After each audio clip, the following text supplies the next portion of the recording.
Olá a todos, bem-vindos ao artigo recomendado do mês da Revista Portuguesa de Cardiologia, agora da edição de abril. No artigo recomendado deste mês vamos discutir, eu diria, um dos temas mais desafiantes atualmente da cardiologia, que é a temática da terapêutica antitrombótica tripla, ou seja, aquilo que será a terapêutica ideal no doente que, tendo indicação para hipocoagulação, tem que colocar, por exemplo, um stent e que tem indicação, em teoria, para fazer também a antiagregação dupla. Isto a propósito de um ensaio clínico que foi recentemente publicado, que é o ensaio clínico Augustus, e que, no fundo, vai ter um desenho muito interessante, que vai ter um desenho fatorial de 2:2 e que nos vai permitir responder a duas perguntas relacionadas precisamente com esta terapêutica tripla.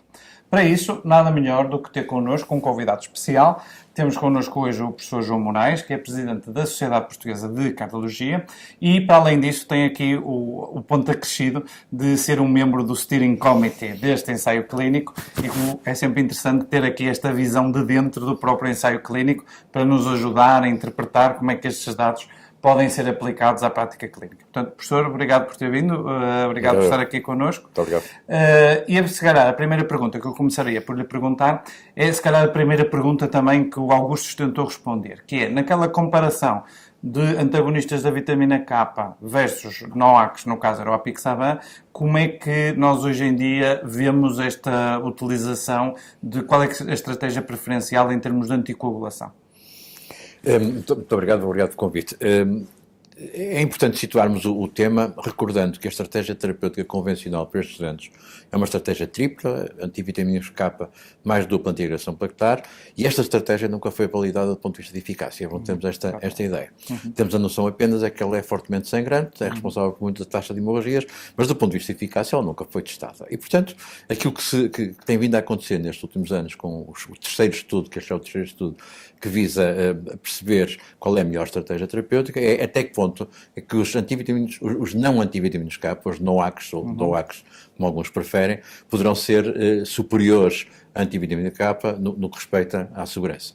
Portanto, os estudos estão a ser desenhados, e o Augusto, inclusive, não são estudos de eficácia, e, portanto, a eficácia é sempre algo que surge como objetivo secundário nestes estudos, é a eficácia. E do ponto de vista da eficácia, do ponto de vista, do ponto de vista de segurança, é absolutamente claro que o Augusto, à semelhança dos dois estudos anteriores com NOACs, mostra que os NOACs são muito mais seguros do que os antivitaminos K nesta estratégia terapêutica. E como objetivo secundário que surge nestes estudos, aparentemente, sem nenhuma perda de eficácia. Portanto, este é o aspecto, obviamente, importante. A primeira mensagem clínica objetiva é, juntando todos estes dados que têm vindo a surgir, quando temos que hipotetizar a coagulação, é a standard neste momento, parece ser os anticoagulantes diretos.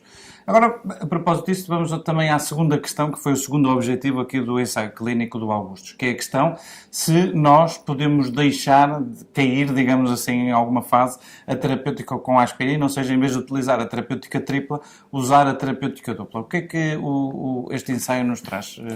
Estes três estudos de nova geração com NOACs visavam, de facto, duas coisas. Os NOACs em si, mas visavam também a possibilidade de utilizar uma estratégia antitrombótica libertando algo nos antiplaquetares. Obviamente, sempre achou que a aspirina poderia ser o bad guy, o mal da fita, na terapêutica antitrombótica, portanto, todos eles tentaram libertar-se da aspirina. Neste estudo, este teve a particularidade de, pela primeira vez, a aspirina foi aleatorizada. Portanto, este é o aspecto importante no Augusto, ao contrário dos anteriores, e aquilo que o Augusto mostra é que, de facto, esta diferença, esta comparação entre antivitaminas K versus varfarina, ou entre aspirina versus não aspirina, aquilo que mostra é que, obviamente, quando tiramos a aspirina, ganhamos imenso em termos de segurança, portanto, a taxa de hemorragias é muito mais baixa, e uma vez mais, globalmente, não parece perder-se em termos de eficácia. Podemos discutir isto em mais detalhe, obviamente, mas globalmente, quando se olha para o estudo no seu todo, não há perda de eficácia e não há nenhuma interação quando se liberta a aspirina desta estratégia terapêutica. E temos um grande ganho de segurança. Obviamente. Portanto, estes estudos, todos eles são concordantes nesta ideia, que os NOACs são seguramente mais seguros e que é possível, aparentemente, libertarmos da aspirina neste contexto terapêutico. Isso é que nos vem também uma questão interessante, não é? Que é, qual vai ser o timing em que nos podemos libertar da aspirina, não é? Porque o Augustus também tinha esta questão de, geralmente faziam uma semana e só depois da primeira semana de fazer a aspirina é que os doentes eram randomizados para a estratégia sem aspirina ou com aspirina ou sem aspirina. E depois também há quem diga que há ali um pequeno aumento do risco de, eventualmente, de alguns eventos trombóticos em alguns subgrupos de doentes. A minha questão é esta, que é, na sua prática clínica, agora tentando aplicar estes dados ao mundo real, digamos assim, como é que em que timings, em que doentes é que nós podemos estar seguros de deixar a aspirina, digamos? Para passar da terapêutica tripla para a dupla, digamos assim. Eu creio que estes 3 estudos que não há que são claros nesta ideia de que poderemos libertar a aspirina. Estou de acordo com o Ricardo que vale a pena discutir melhor quando libertar a aspirina. Portanto, os estudos, temos que olhar para eles quando é que o estudo é desenhado, quando é que os doentes são aleatorizados e, como o Ricardo referiu, o Augustus tem este dado adicional. Os doentes são aleatorizados 6,6 dias após a admissão, portanto, o que significa que os doentes foram tratados com aspirina durante 6 dias. Exato.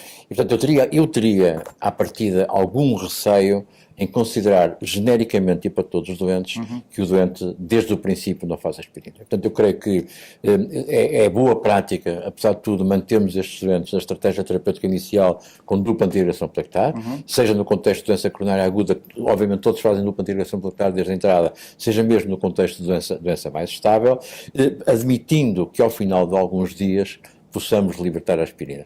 E aqui é algo de bom senso. Ou seja, os doentes com cargas antitrombóticas mais elevadas, com o número de stents maiores, com bifurcações e lesões complexas, eu seria tendente a manter a aspirina durante mais algum tempo e não abandoná-la de imediato. Os stents hoje são muito seguros, e portanto, mesmo quando dizemos que alguma acréscimo de trombose pode ser verdade, mas os stents de nova geração são muito seguros e, portanto, permitem-nos encarar isto de uma forma mais simples. Portanto, eu globalmente diria que, sim senhora, acho que estamos em condições de nos libertarmos da aspirina, mas eu não a libertaria nos primeiros dias, particularmente na doença coronária aguda.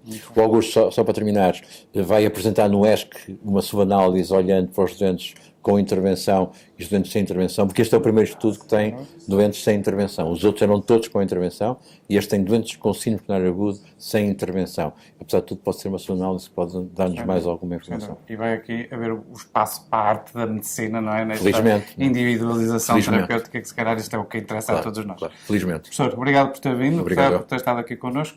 Muito obrigado. E fica aqui o desafio para continuarem a seguir o artigo recomendado do mês da Revista Portuguesa de Cardiologia.